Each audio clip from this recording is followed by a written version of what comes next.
आज मकर संक्रांतीचा पवित्र दिवस. तर आज नव्या शुभारंभाची एक चाहूलच असते नवीन खरं तर. तर मला हे असं अगोदर डेकोरेशन आवडलं, त्यामुळे मग मी पहिल्यांदा त्या रांगोळीचा त्या डेकोरेशनचा फोटो घेतला. आणि आजच्या दिवशी असते की सुवासिनी एकमेकींच्या घरी जाऊन एकमेकींच्या ओट्या भरतात. म्हणजे संक्रांतीच्या दुसऱ्या दिवशी असतं आमच्याकडे हे, म्हणजे किंक्रांती दिवशी.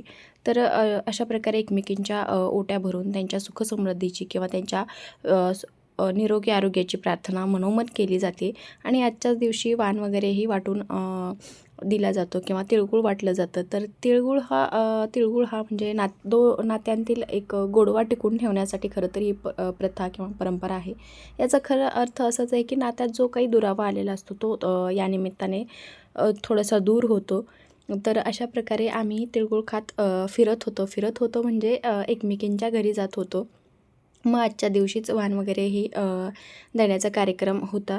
तर वर्षातून एक असा सण असतो की सगळ्या म्हणजे ज्या काही सुवासिनी वगैरे आहेत तर त्या एकमेकींच्या घरी जातात, भेटीगाठी होतात आणि गप्पा गोष्टीही रंगतात. तर यांचं अखंड तिळगुळ खाणं हे चाललेलंच होतं. यांना कळतही नव्हतं की किती खातोय. तर अशा प्रकारे सगळं बाहेरचं वगैरे तिळगुळ घेऊन झालं किंवा सुवासिनींच्या ओट्या वगैरे भरून झाल्या. त्यानंतर मग मी घरी आले.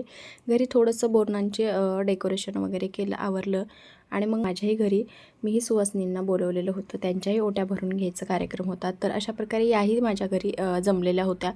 तर आता एका ठिकाणी सगळ्या जमल्या की मग प्रत्येकीचं काहीतरी वेगळंच असतं, म्हणजे बोलणं किंवा प्रत्येकाचे वेगवेगळे मत असतात. पण या दिवशी असं असतं की मनात अजिबात काही द्वेष नसतो किंवा गोड खा आणि गोड राहा किंवा तिळगुळ घ्या आणि गोड गोड बोला, असंच काहीचं वातावरण असतं. अगदी प्रसन्न आणि छान असं वाटतं. तर तिळगुळ घ्या, गोड गोड बोला. तिळगुळ घ्या, तिळगुळ खा, पण साडीवर मात्र डाग पडू देऊ नका, कारण साड्या नवीन आहेत असं काहीसं इथं चर्चा चालू होते. म्हणजे कोणाची साडी नवीन आहे किंवा मग ते ओटी भरताना वगैरे साडीत घाण होऊ नये, असं काहीसं यांचं चाललेलं होतं, मस्ती मजाक वगैरे. तर अशा प्रकारे हे सुवासिनी एकत्र जमल्या की असा हा गोंधळ चालायचाच.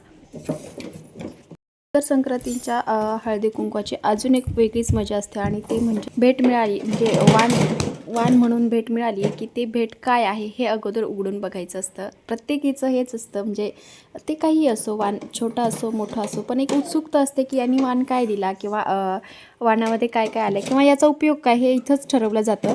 बऱ्याच वेळा आता असं होतं की जिथं वाण भेटलं आम्ही तिथंच चर्चा करतो की याच्यामध्ये काय काय ठेवायचं, म्हणजे डब्बा वगैरे असेल तर याच्यात काय ठेवायचं किंवा काही वेगळं असेल तर याचा उपयोग कसा करायचा. तर हे अशा प्रकारे वाणाचं वगैरे आमचं चाललेलंच होतं. तर बघू शकता तुम्ही अशा प्रकारे हे हळदी कुंकवाचा कार्यक्रम वगैरे माझा आटोपत आलेला होता. तर आता याच्यानंतर मी अथांगचं बोरनानही करून घेणार आहे, कारण सवाष्ण्या तर आलेल्याच होत्या. म्हटलं चला मग 5 सवाष्णांनी ओवाळून घ्या. मकर संक्रांतीचा व्हिडिओ तुम्हाला कसा वाटतोय ते नक्कीच कमेंट करून सांगा. आणि तुमच्याकडे अशाच ओटी भरण्याचा वगैरे कार्यक्रम होतो का किंवा मकर संक्रांतीला अजून विशेष काही होतं का, तेही नक्कीच कळवा. तर व्हिडिओ आवडत असतील तर नक्कीच लाईक शेअर सबस्क्राईब करा. आता आज अथांगचं बोरनानही होतं. तर बोरनान म्हणजे महाराष्ट्रातील ही एक पारंपरिक प्रथा आहे, म्हणजेच परंपरेने चालत आलेली ही प्रथा आहे. तर बोरनान विशेषतः नवीन ऋतूची नवीन सुरुवात होते त्यानिमित्तानेही करतात. आणि लहान मुलांचं कसं असतं की ते नाजूक असतात आणि त्यांना त्यांच्यावर जी काही वाईट नजर पडलेली असते किंवा ती जी काही दृष्ट म्हणतो आपण, तर ती काही उतरवण्याचा प्रयत्न असतो, तर तो याच्या माध्यमातून केला जातो. म्हणजे बोरनान घातलं की मुलांवरची वाईट नजर जी असते ती उतरली जाते असं समजतात. तर या दिवशी 5 सुवासिनींनी किंवा 7 सुवासिनींनी लहान मुलांना ओवाळून आपले आशीर्वाद द्यायचे असतात.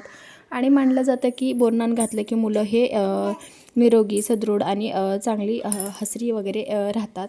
तर अशा प्रकारे मुलांच्या समृद्धीसाठी म्हणा किंवा सुखासाठी म्हणा किंवा त्यांच्या निरोगी आयुष्यासाठी आरोग्यासाठी हे बोरनान प्रामुख्याने केलं जातं. तर अशा प्रकारे आमचंही बोरनान उरकून झालेलं होतं आणि अथांगने अगदी मनसोक्त असं याचा आनंद घेतलेला होता. म्हणजे अगदी शांत बसून जे काही वरून डोक्यावरून पडेल ते तो खात होता आणि अगदी शांत असतं त्याने सगळं एन्जॉय केलेलं होतं. तर तुमच्याकडेही असंच बोरनान वगैरे केलं जातं का ते नक्कीच कळवा. आणि हो, तुम्ही वाण म्हणून काय काय देता किंवा पुढच्या वेळी आयडियाज काय काय असतील तर तेही नक्कीच कमेंट करून सुचवा. तर व्हिडिओ आवडला असेल तर कृपया शेवटपर्यंत बघा आणि हो, एक कमेंट नक्कीच करा. आता हे ताटावरचं खूप जणांना आवडलं, तुम्हालाही आवडलं का ते नक्कीच कमेंट करून सांगा. आणि हो, मी जिथं जात होते तिथं डेकोरेशनचा फोटो नक्कीच घेत होते. आणि चला मग आता भेटूया पुढच्या व्हिडिओ. तोपर्यंत टाटा बाय बाय.